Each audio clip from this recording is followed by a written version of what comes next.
Всем привет, с вами канал Baltic Sails. Мы сейчас находимся вот на этой прекрасной якорной стоянке рядом с городом Портиман.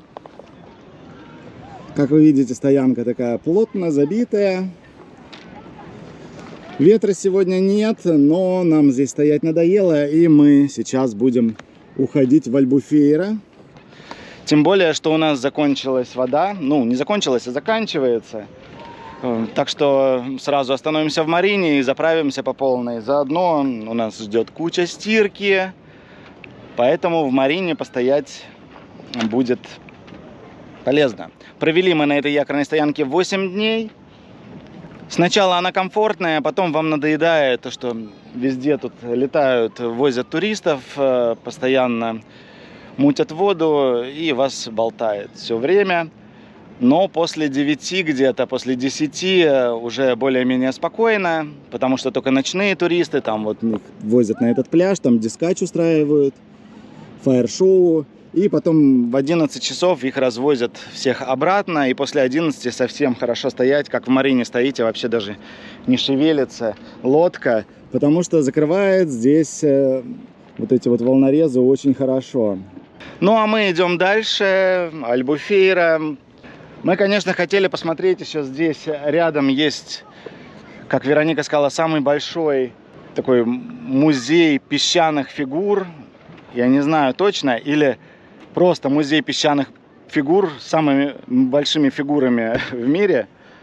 Вот. Но я не знаю, нам сложно выбраться, потому что у нас 2 ребенка, большая коляска, куча вещей, еды надо с собой брать. И если брать машину в аренду, то нужно тащить и коляску, и 2 люльки.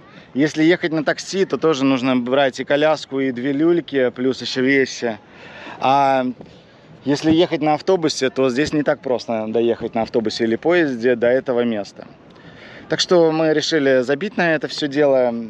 Ну, что мы не видели никогда песчаных фигур. Так что мы стартуем и идем в Альбуфейра. А там будем смотреть, что куда дальше. Снялись мы с якорем, уже стартанули. А получается, на якоре мы стояли в речке. Река, которая идет в океан. Прям как у Валерия Меладзе в песне. Так вот, и мы когда подняли якорь, я такая вперед смотрю, и ну очень сильно близко дельфин прыгнул из воды. От нас очень сильно близко. То есть между 2 яхтами.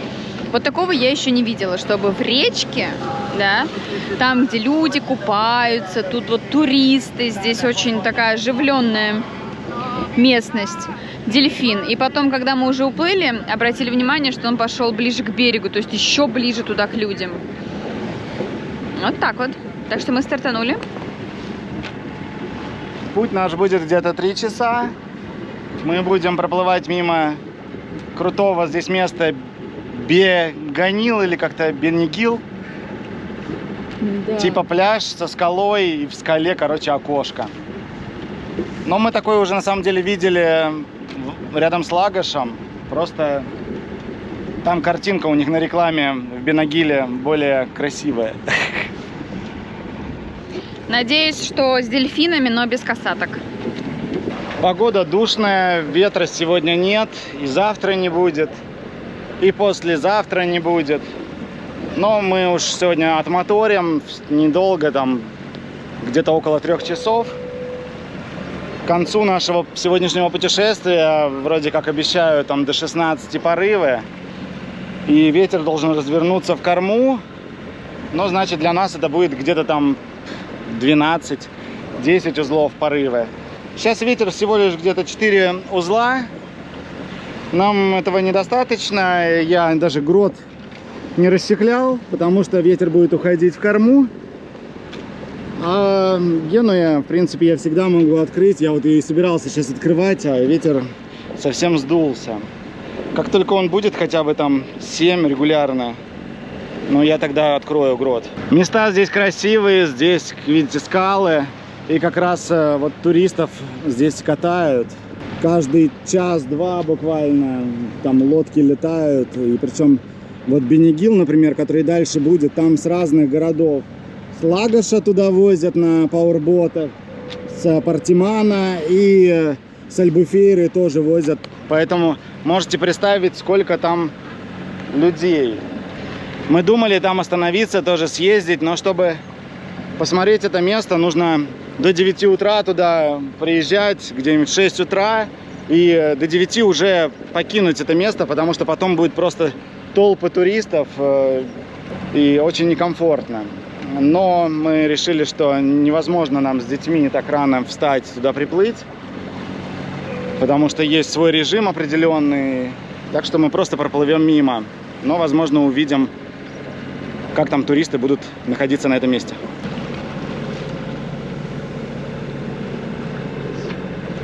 А вот, собственно, и сам Бенагил. Вот там пляж. И вся его изюминка в том, что он вот в этой пещере находится. И сверху окошко в скале. Выглядит на рекламе красиво. Но вот здесь вот столько туристов, что как бы даже залазить туда не очень хочется. Так что мы просто провожаем это взглядом, наслаждаемся вот так вот с расстояния и идем дальше. Дальше.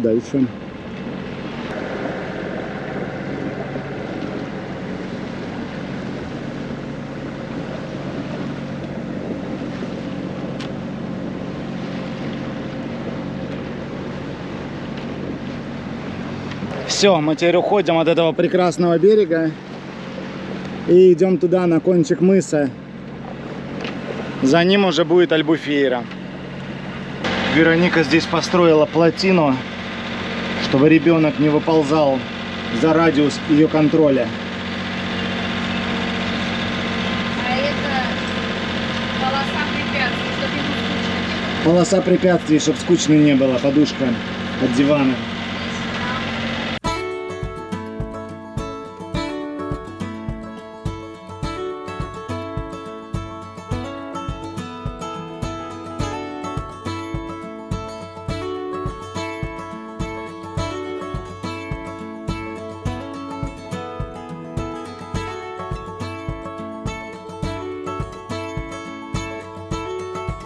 А вот, собственно говоря, и Альбуфейра. Слева сейчас будет Марина.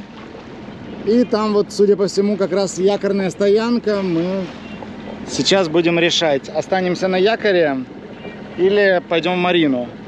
Решение у нас простое. Если мы никуда не собираемся в город и просто сейчас будем есть, короче, и ляжем спать, тогда нам нет смысла платить 60 евро за Марину. Это лучше сделать на якоре. А если мы собираемся все-таки еще пойти погулять, то тогда нужно заходить в Марину. Все, я связался по рации, мы здесь постояли, подумали, все-таки идем в Марину. Сейчас будем заходить, там ресепшн понтон. Поэтому Вероника сейчас скидывает вот правые фендеры, так как мы правым боком туда пришвартуемся, лагом.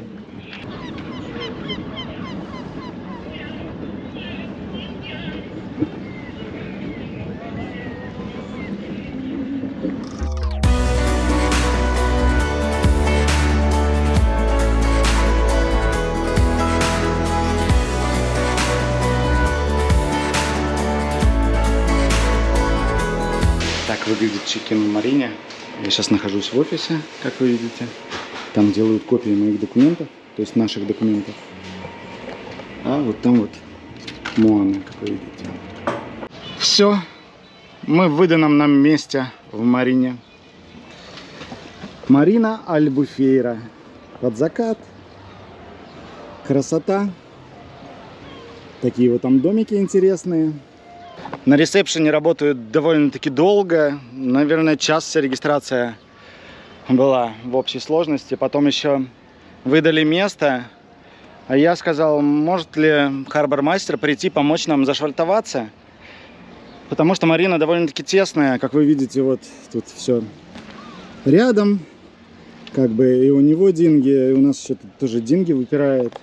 Потому что по факту-то мы как 11,65 метров зарегистрированы. Но на самом деле мы больше, на 1,5 метра. И поэтому маневрировать довольно-таки сложно. Вот здесь места мало. Но хорошо есть подрулька, потому что если бы не было бы подрульки, пришлось бы здесь останавливаться, как бы наискосок встать и потом уже подруливать мотором, забрасывая рулевое перо потоком воды. Но у нас есть подрулька, поэтому мы сюда заехали. Но еще она сказала, что маринер не может помочь нам, потому что как бы он чем-то занят. Я сказал, ну окей, пошел в итоге сам посмотрел, где место. Она спросила, вы что, идете посмотреть, где место? Я говорю, да, хочу увидеть, рядом с какими лодками я стою, чтобы не проплыть это место. Вот, а она говорит, что типа, давайте, зачем вам куда-то идти, я вам скажу название лодки. Я говорю, не нужно мне название лодки, я пойду сам посмотрю, куда мне вставать, и мы приедем, пришвартуемся сами. Вот, в итоге, короче, вот она лодка, с которой мы пришвартованы. Названия у нее, естественно, сзади нигде нет, а мы заплываем оттуда.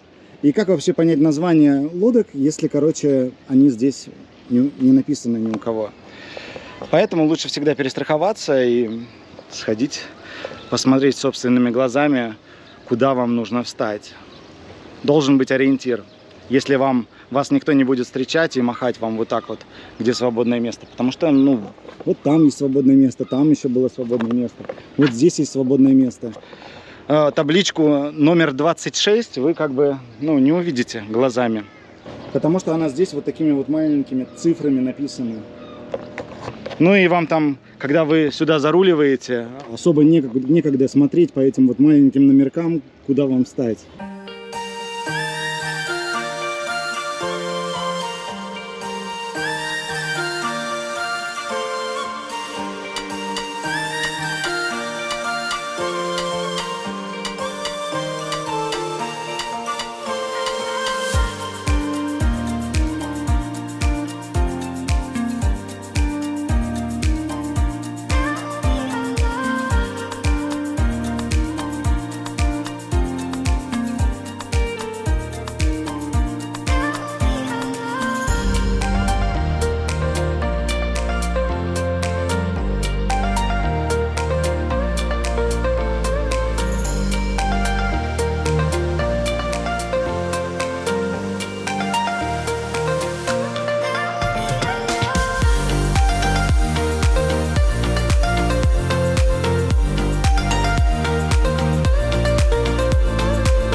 Пользуясь случаем, так пока мы стоим в марине, я здесь вот, у нас не было ничего. Раньше здесь когда-то был тик. Вот видите, я положил такое вот искусственное покрытие. Оно мягкое. типа тик. Ну вот, здесь ничего не было, поэтому в любом случае он здесь нормально встало, красиво, хорошо. У меня еще остались куски, и я сейчас хочу еще вот здесь вот у нас на корме. Вот я уже снял все досточки, подготавливаю к тому, чтобы тоже сюда искусственный тик положить. Буду смотреть, как он себя будет вести, будет ли выгорать или нет. Досточки я эти все собираю, они старые, уже такие чахленькие, но я их оставлю, потому что если тик будет вдруг выгорать, искусственный, и некрасиво смотреться, то из этих досточек я потом ими воспользуюсь, чтобы вырезать новый тик и самому сложить их здесь вот так вот красиво, по размерам, которые уже у меня будут. А в данном случае они такие старые, они постоянно все в воде, как бы пропускают, ну не знаю, смотрятся неэстетично, и многие из них отваливаются, их нужно заново приклеить. А если их заново приклеивать, то почему не положить покрытие сейчас, посмотреть, как оно будет работать. Результат получился такой. Весь тик я оторвал. Вот у меня здесь все досточки пронумерованы, и по ним я как бы их сложу на искусственный тик и вырежу нужные куски. И также этот тик я оставлю на всякий случай, если я потом решу вернуться к тику, то с помощью этих кусков я вырежу просто новые досточки тика. А сейчас я просто буду обезжиривать все вот это вот дело перед тем, как начну клеить. Вот в таком виде я разложил на искусственном тике натуральный тик, наш старый, и просто обвел, короче, маркером все места, которые нужно вырезать. Все, теперь я эти размеченные досточки убираю и положу на сохранение их. И буду вырезать уже новый наш кусок. Такой контур получился, как вы видите. Осталось только вырезать все это ножом. Обычным ножом буду вырезать и на прямых линиях вот подставлять металлическую линейку. А чтобы не порезать, скажем так, понтон, чтобы мне не предъявили ничего, я буду использовать такую картонную коробку, подкладывать под низ, чтобы резать картон, а не понтон. А вот и уже вырезанный коврик, так сказать. На ощупь мягенький, приятный. Говорят, он чистится очень хорошо. Малярной лентой я уже подготовил боковые. И вот тут один попался центральный, короче, я вырезал. А он какой-то бракованный. Вот эти вот сразу отклеились. Остальные хорошо держатся. Но как бы вот я решил перерезать и сделал еще один новый. Здесь вроде как все качественно приклеено. Просто не хочется потом переделывать, поэтому лучше сразу вырезать новый, раз уж изначально не нравится. Собственно говоря, вот такая теперь у нас красота. Тик выглядит как новый, я приклеил искусственный тик. А вот вы видите натуральный. Он уже весь выгорел, а этот пока выглядит и придает нашей лодке новый вид. Теперь я по краям пролью силиконом все края у каждого вот этого места. Ну и на этом все. Завтра сниму тейп и красиво все приведу в порядок. Силикончиком, как вы видите, теперь все залито. Когда все засохнет, я сниму тейп. Ну и результат должен быть красивым. Результат с искусственным тиком получился таким образом. Там еще в некоторых местах есть лишний силикон, который можно подрезать. Но я сейчас заниматься этим не буду, может он и сам отвалится. Посмотрим, что сделает с этим тиком время, насколько он хорош. Если фигня полная, ну тогда, ну чего. Тогда мы хотя бы попробовали и будем знать, и вам расскажем. Мы, пользуясь случаем того, что мы застряли в этом городе, решили посетить достопримечательности. Взяли в аренду машину на 2 дня. И сегодня мы едем в Сент-Сити. Они обещают, что это самый большой в мире парк фигур из песка. Вот Вова за рулем, как обычно. У нас есть шофер. И Таксист. это таксист, а это обслуживающий персонал детей. Кстати, дети вот. И их одежда. Так что вот, посмотрим, что здесь предлагают местные достопримечательности. Машину мы взяли Шкоду, точнее дали нам Шкоду. В этот раз не через Bolt приложение, а напрямую у какого-то Вон. чувачка. Вот. Прямо рядом с Мариной. Прямо рядом с Мариной, очень удобно. Сказали, что большая машина, но у нас наш автобус-коляска еле поместилась. И вот мы приехали уже в Сан-Сити. Надо, кстати, проверить. Закрыл я вроде, да. Сан-Сити. Вот наша красавица-мать. В платье сегодня на выгуле. Да, Вова уговорил купить мне платьишко. Так что я его выгуливаю. Хотя там на сайте написано, что нужно одеваться очень практично. Но у меня новое платье, поэтому извините. Как вы видите, при въезде здесь у нас бесплатная часть скульптур из песка. Welcome Сан-Сити. Дети вот сидят, не понимают, зачем их сюда привезли. Дома бы просто сидели бы и ели бы что-то, а тут надо на ходу есть. Мир показываем. Билетики у нас на руках. На двоих взрослых получается 24 евро. Все вместе. Дети входят в стоимость до 5 лет. Бесплатно.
вы видите, не успели мы еще досмотреть все фигуры. И мы вот сидим тут, пьем кофе, ждем пасту. И дети там подкрепляются. Витя, помаши ручкой. Помаши ручкой. Витюнь, где носик?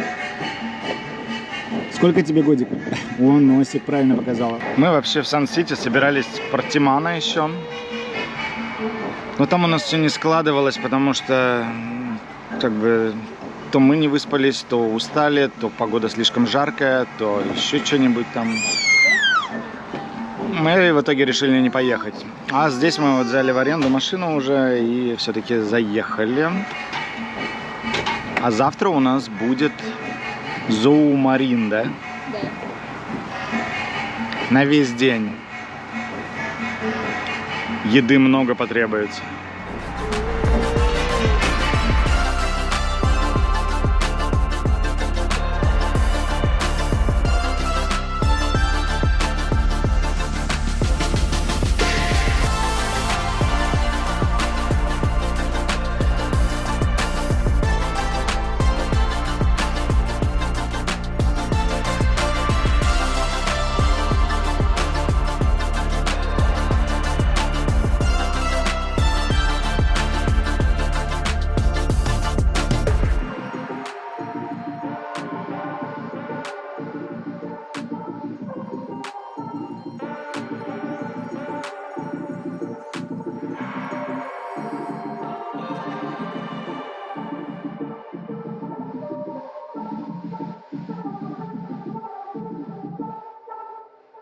А сегодня у нас следующий день, и мы вот уже приехали. Куда? В зоомарин. А что с настроением? Где настройчик позитивный, а? Сейчас, подожди. Ну что, мы пока всех соберем, разберем коляску, детей, а их двое, вещи, одежда, еда, все переругаемся, все к чертовой матери. Зашли мы в парк. Стоимость на одного взрослого 38 евро, но вы когда гуляете по разным магазинам, там можно найти такие ваучеры скидочные. И в итоге с ними у нас получилось по 34 евро на человека. Дети бесплатно до метра в высоту. Если от метра уже, тогда нужно платить денежку. Так вот здесь интересно не по возрасту, а по метрам. Мы пролезли бесплатно, дети, Витюня тоже. Парк большой, здесь можно провести целый день, с самого утра до самого вечера. Здесь всякие развлекательные аттракционы, вот даже 4D кино есть, много-много всего. Есть дельфинарий, есть там котиканарий, морской котиканарий, и везде есть свои разные шоу. Сейчас у нас будет какое-то шоу птиц, да? Да, диких птиц, хищных птиц. Хищных птиц. И мы ищем, где этот ангар, павильон, где находится вот это шоу. 20 минут осталось до начала.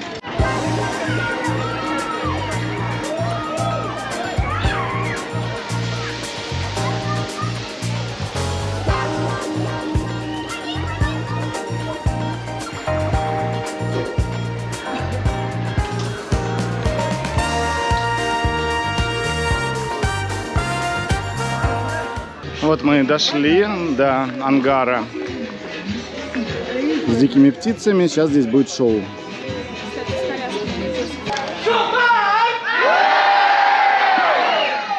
Fly quite well.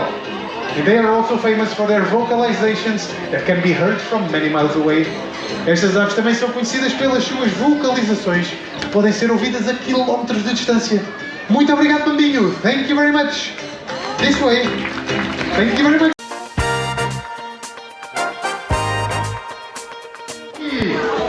É pequenina, não é? Pois é, a Vivi é na verdade um marabu, uma das maiores aves voadoras do mundo. They are one of the largest flying birds in the world. Uau! Mas se não forem minimamente vivos, ninguém vai ter problemas com a Vivi. E tal como todos os animais, os marabus, all other animals marabou storks play a very important role in the wild. By feeding on carcasses, these birds help to clean the environment. These birds live in the deserts and savannas of Africa, and it's common to see them waiting for their turn to feed. E o facto destas aves não terem ver a jacó a chegar aqui à frente, querem levar esse spot jacobina, our umbrella cockatoo, aí está ela, a jacobina de rapina, já não é tão fácil porque ela já não cresce nas árvores. Estes animais têm que ativamente caçar as suas presas, usando a sua agilidade e também a velocidade que ela tem. Bora lá, amigo! Uau, incrível! Então ela vai até lá, she goes over there, grabs the money, pega o dinheiro. E onde é que vão as notas? Where does the money go? Do you need a little help? Muito bem. In my pocket, do my bolso. Perfeito. Muito obrigado, Naomi. Let's do this, Naomi. Aí está ela, e agora só tem que fechar a sua mão para ela baixar a notinha. Perfeito. Aí está o seu dinheiro de volta. There's your money back. Um grande aplauso. Lotinha, mostra lá o que é que tu fazes com todos os lagartos que encontras. Show them what you do. Ah, muito bem, é isto mesmo. As siriremas atiram as suas pratas. Muito bem.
Короче, тяжело шоу с детьми переносятся вообще.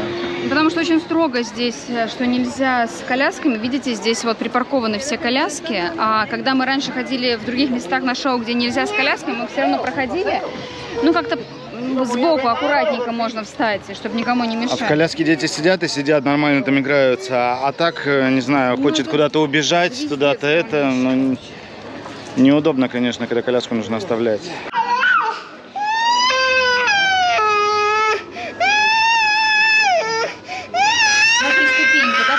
Вот на этом наше мероприятие, судя по всему, заканчивается сегодня.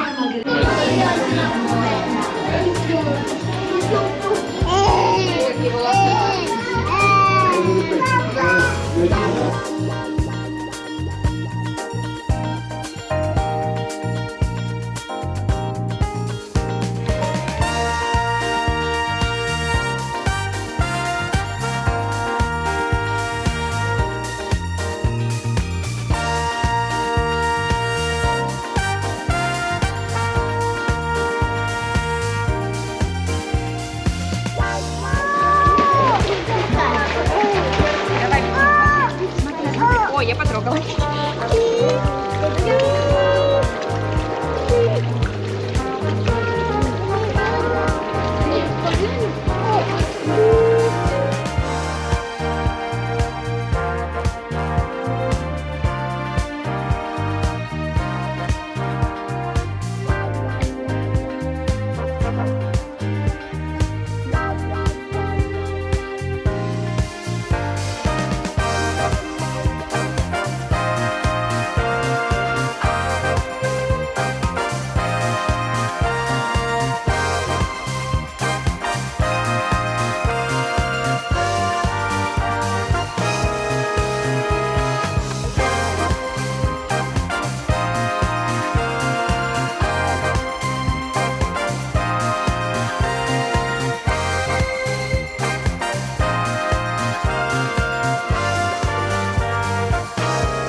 общем-то, конечно, тяжело по таким местам ходить с маленькими детьми.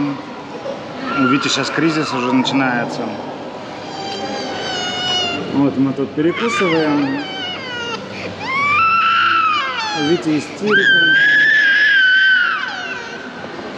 Так что не знаю, это, наверное, последнее место, которое мы сейчас посещаем в ближайшее время. Но это не стоит того с такими детьми. Зоомарин очень крутое место. Здесь дофигища всего есть. План был такой у Вероники, что мы пойдем и посмотрим все шоу, которые показывают с разными там животными, дельфинами и так далее. Но нифига не получается, потому что ребенок истерит. Сейчас, может быть, просто прогуляемся здесь и все, и поедем домой. Но вот, например, если дети повзрослее, то это супер крутое место и стоит посещения.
Все, люди уже расходятся потихоньку, дети вон перекус снова. В общем-то, поплавали мы еще в бассейне, и как бы вот пришло время покидать эту Зоомарин. Нам в целом понравилось, крутое место, но с такими маленькими детьми, конечно, тяжело. И, вероятно, в ближайшее время мы больше в такие места ходить не будем, потому что, это бессмысленно. Нам такая огромная работа, просто стрессняк, все это кормить, переодевать, истерики. Но мы лучше просто где-то рядом с лодкой выйдем, погуляем, посмотрим новый город.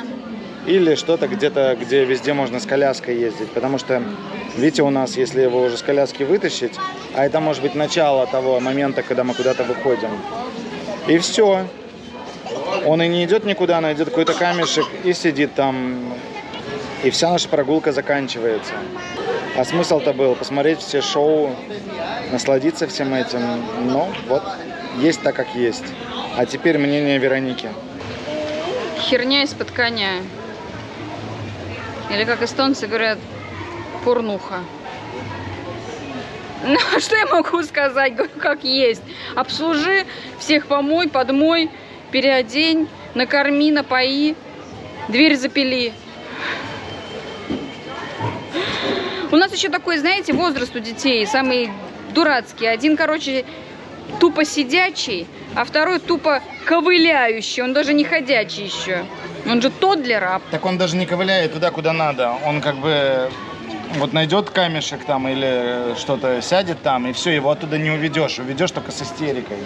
Вообще... А платить по 34, по 38 евро за вход за каждого и сидеть, разглядывать камешек, кидать его, как бы, ну, так себе. Короче, если честно, то это место не baby-friendly. То есть children friendly это понятно, потому что ну, тут много всего есть интересного, но baby friendly вот именно как эти, ну, новорожденные, маленькие вот эти колясочники, да. Ну, во-первых, с колясками никуда нельзя, попробуй их тут вытащи. У нас Веля, короче, заснул. И что, мы идем, короче, у нас представление, Веля заснул, мы его оставили, короче, у входа. Но потом забрали вместе с этой люлькой. Ну, порнуха это все порнуха. Почему нельзя с коляской? Для меня остается загадка. 21 век, мы уже как бы летаем, черт знает куда, короче, черт знает что делаем, черт знает что лечим. А не придумать, короче, буквально для 10 колясок в день, ну вот я смотрела, там около 10 колясок брошено. Серьезно, прям мест, ну, не выделить. Ну, там у многих брошено, у кого взрослые дети, и просто кто-то устал, хочет отдохнуть, и они его катают. А у нас как бы одного, он все время либо в коляске, либо на руках, а второй как бы... Ну, порнуха, короче, потому что коляски должны быть разрешены в этот... на пляж тоже с коляской нельзя, всех их тащи, блин, они все скользкие, там это... Вот, что я еще хочу сказать, ничего. Ну и переодевалки, конечно, тоже нифига не baby-friendly, извините, потому что поменять подгузники, да, для этого нужно, короче, найти специальное какое-то место, этот пеленальный столик один на весь этот огромный туалет, на весь туалет, и он в проходе пластмассовый, нет комнаты для мамы и ребенка. Мне просто, кстати, интересно, где они кормят детей? У нас-то они там все подряд едят. А совсем груднички, короче, не груднички френдли. Поэтому, в общем-то, мы, наверное, завтра отдохнем после сегодняшнего отдыха, чтобы зарядиться немного энергией, и отправимся дальше уже в следующий город. Это будет что-то рядом с Фаром. И Олхоя, или как-то ее там Олхоя, не знаю. Увидите. Ну что ж, у нас тут было несколько насыщенных дней. Мы, как обычно, тут задержались в Марине, где останавливаемся. Как-то если останавливаемся больше, чем на 2-3 дня, то это растягивается все на какое-то немеренное время. Потому что пытаешься найти лучший день. То слишком жарко, то не выспались, там дети что-то там не в настроении и так далее. Вот, и в итоге мы съездили и в песчаный город с этими монументами из песка, и в Зоомарин, как вы видели. Но по возвращению из Зоомарин уже что-то пошло опять не так. На следующий день Вероника, уронила телефон свой в Марине в воду. И я нырял, пытался его найти. Видимость нулевая, там просто на ощупь дно приходилось ощупывать. И здесь еще в Марине нельзя нырять. Поэтому если одевать баллоны, то это вообще сильно привлекло бы внимание. В итоге заказали дайвера. Чтобы заказать дайвера, нужно было получить разрешение от Марины на то, чтобы погрузиться в Марине. Это заняло полдня. Телефон там пролежал в итоге где-то 4 часа. Разрешение дали, дайвер нырнул, и я хотел все это снять на видео, весь этот экшен, и камеру не нашел. В итоге стал вспоминать, как я разбирал, арендованную машину, все вещи складывал на коляску и потом затаскивал их, а камеру я положил в пакет с продуктами. А когда разбирал коляску, я поставил с краю вот эти 2 пакета с продуктами, и когда отнес одни вещи, вернулся, смотрю, там одна сумка так немного перекошена. Но я на тот момент не помнил, что там камера лежала, поэтому вроде как все, что там лежало, было на месте. Ну и вот так до меня доходило, и потом я понял, что с этого пакета, видимо, туда же в воду упала и камера. Ну и, дайвер в итоге достал нам телефон Вероники и камеру. Телефон работает, а камера пролежала там больше, наверное, 14 часов пролежала под водой. И все бы ничего, это же GoPro 10, она защищена там всеми делами, водонепроницаема до 10 метров. Но я использую медиамод, а чтобы его использовать, подключать, нужно, короче, снимать боковую крышечку. И тогда нарушается герметичность. С медиамодом она не водонепроницаемая. Ну и вот наша старая камера. Почему старая? Потому что пришлось купить новую. Вот там видно, подгорели лапки питания аккумулятора. Я промыл ее всю пресной водой, плюс еще промыл такой специальным спреем для очистки контактов. Но там видно уже все кальцинируется, то есть ей нехорошо. И она, короче, у нас не работает. Я даже не пробую, потому что сгорит что-нибудь еще. Вот медиамод отдельно лежит. Медиамод, возможно, будет работать, не знаю. Короче, у нас минус одна батарейка и камера. Я ее попробую отремонтировать чуть позже, потому что детали, вот это вот лапки, они на Алиэкспрессе продаются, но их заказывать нужно тогда ждать довольно-таки долго, пока они из Китая придут. А мы пока не планируем столько времени нигде стоять. Поэтому пришлось купить, короче, новую камеру. Теперь мы будем снимать на DJI Osmo Action 5 Pro. Почему на нее? Потому что вроде как она сейчас самая, по отзывам, крутая. Она умеет снимать и в плохо освещенное время, когда сумерки. А GoPro там, фигню полную снимает на самом деле, когда света недостаточно. Посмотрим, будем тестить. И вот теперь с вами будем с новой картинкой. Возможно, цвета будут немного другие, возможно, звук будет немного другой, потому что здесь дополнительных микрофонов у нас теперь нет.